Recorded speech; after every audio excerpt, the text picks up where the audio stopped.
a roller coaster. I mean, walk us through how. Oh my goodness! I guess we're just being told. Look at that. Gayle Our first astronaut jumped into the Rivian right there.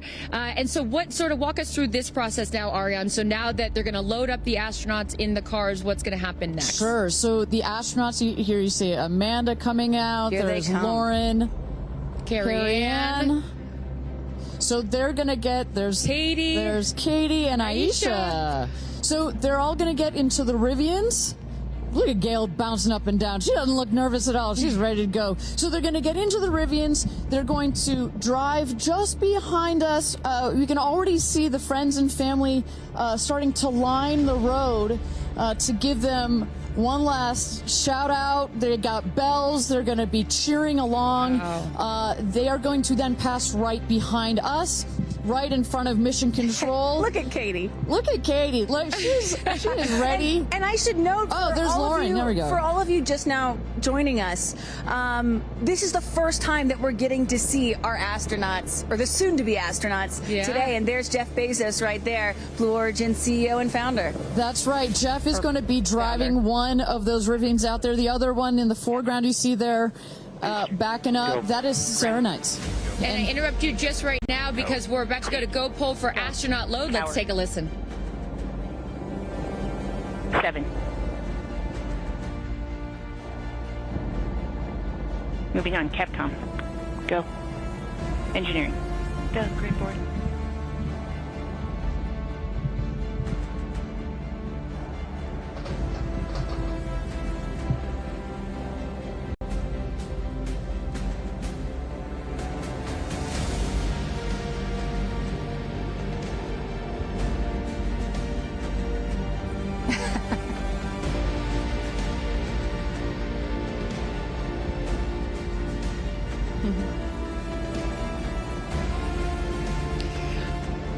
I love that. Katy with the final wave there as they load up. So, again, Ariane, they load up here, and then what happens next? Right, so they're loading into the Rivians here. You saw Katy waving because we already have, as I mentioned, the friends and family that are lining this road to give them one last kiss and hug. They will cross behind us in front of Mission Control, give a wave or a salute to our Mission Control team that's going to be taking care of them today. They're then going to take a left. At the top of the screen there, you saw the barn where we keep the booster. They're going to take a left there, and that begins the road to space. As mentioned, it's a 2-mile road that goes directly out to the launch pad. There you see the road to space, an image of it. They are going to be...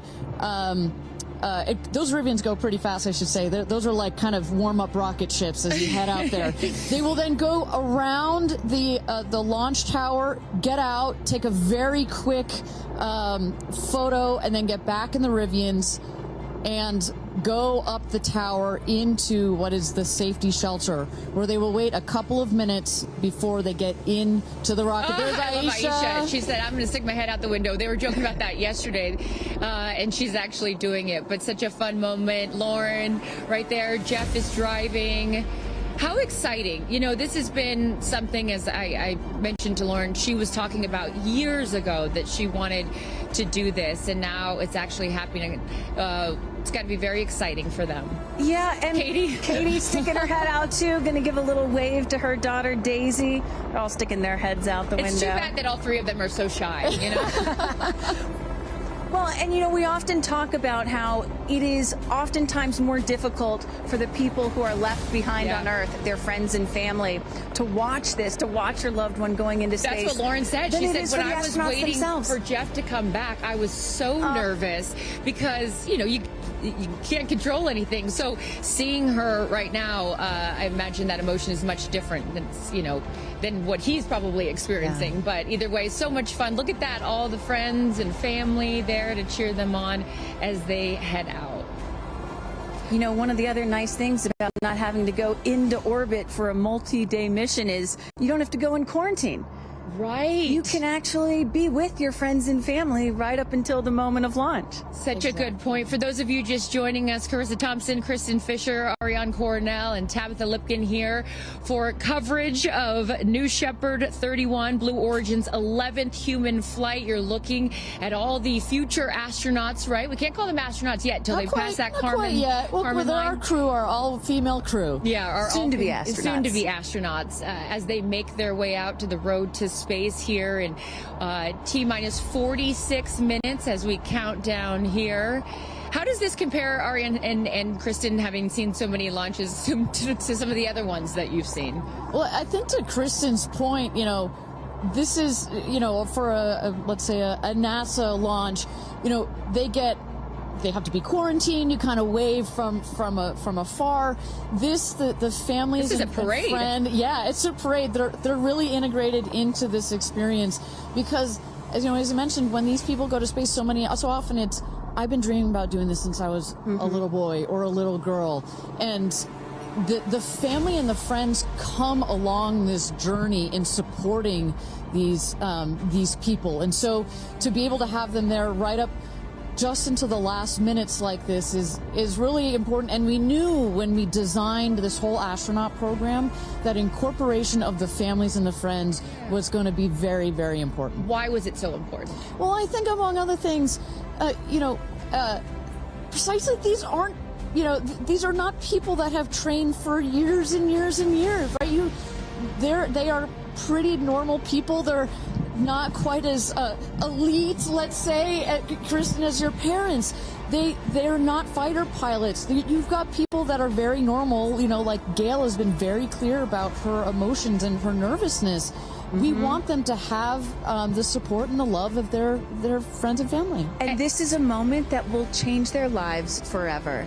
It is a moment, getting that chance to see the Earth from space is something that will forever change their perspective. They will come back slightly different people. And so for a moment like that, and here they come. Yeah, as right they're by our stage. right over our shoulder here is our set as we wave to the incredible women here. And each crew named themselves, right, Ariane? So this crew has named themselves the 6 ladies, that are we see taking you. up space. Good luck. Right here. Godspeed. Good luck. I love it. I love it. Well, I think what's so fun about this, to your previous point about this full experience and getting access to see them and send them up, it has to give them some comfort, right? I mean, you're going to do something that is so out of your comfort zone, that to see and to be around people that you know and that you love on your way out to the road to space is really special.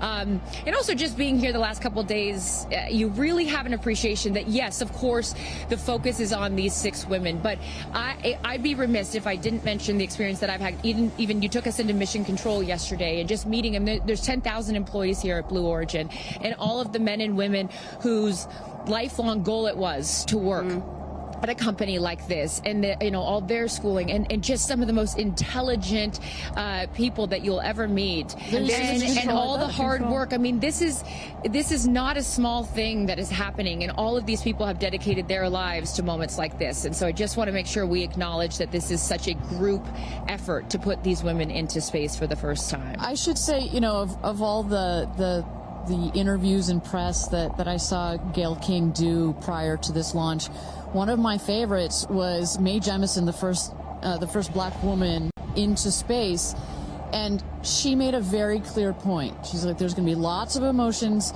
on I want to say game day, on launch day. It is game day. On launch day, but as you can see, she's got tears in her eyes already, and just know that you have some of literally the world's most intelligent people that are taking care of you, that are watching this rocket, not just today, that the energy that has been put into this vehicle over the last several years, the several months that have been taken to plan this mission, and in the last final days and hours as we check the vehicle, we only send them out there and only send them up into space when everything is ready. We take this very, very seriously. And as Kristen said, this feels like it's getting a bit routine, But every mission is not routine for us. We make sure that we take it seriously. It is routine, I should say, but it is. That's a good thing. It's a good thing, and our team is paying attention, and no detail is missed on the day of. And there's a saying that spaceflight is a team sport. And, it's not, there's so much focus on the astronauts, but it really is a team sport. And I think we really got a sense for that yesterday going into mission control. For those of you just joining us, Carissa, Kristen, Ariane here, Tabitha with the friends and family, and then we see the astronauts here. They have loaded up from the Astronaut Training Center. They're in the Rivians, going at quite a speed, I will say, on the road to space, which what a is shot. Look at that really sunrise. beautiful. I was just going to say, which is such a beautiful shot there, the aerial view from our helicopters. But, there's been conversation leading up to this, and I loved, Kristen, you had pointed out when you get asked, like, well, why do this?